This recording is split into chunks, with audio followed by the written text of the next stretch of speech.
بداية أشغال ملعب الحسن الثاني الذي سيحتضن مباريات كأس العالم 2030.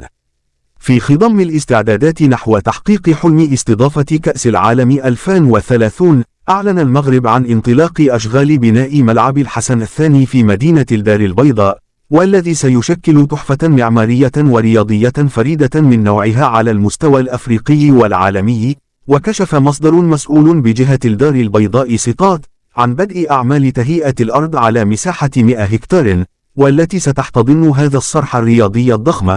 ويقع الملعب الجديد بين مدينتي بن سليمان والمنصورية على بعد 38 كيلومترا من مدينة الدار البيضاء، ويتمتع بموقع استراتيجي يسهل الوصول إليه من مختلف المناطق المجاورة.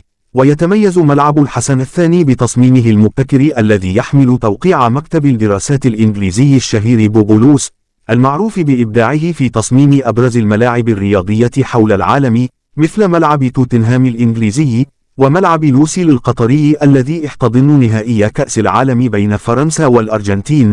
هذا الملعب تصل سعته إلى 115 ألف متفرج. سيكون ملعب الحسن الثاني واحدا من أكبر ملاعب على مستوى العالم، وسيتضمن مرافق متكاملة تلبي أعلى المعايير العالمية، بما في ذلك فنادق فاخرة، ومراكز للمؤتمرات والمعارض، ومحطتان للقطار، إحداهما مخصصة للقطار فائق السرعة.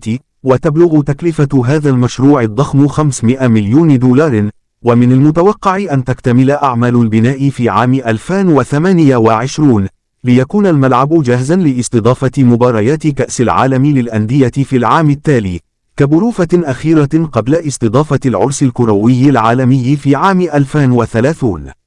ويأتي بناء ملعب الحسن الثاني في مدينة الدار البيضاء ضمن خطة طموحة أطلقها المغرب لتطوير البنية التحتية الرياضية، والتي تشمل أيضا تأهيل 6 ملاعب رئيسية في مختلف أنحاء البلاد، وذلك في إطار الاستعداد لاستضافة كأس العالم 2030 بشراكة مع إسبانيا والبرتغال.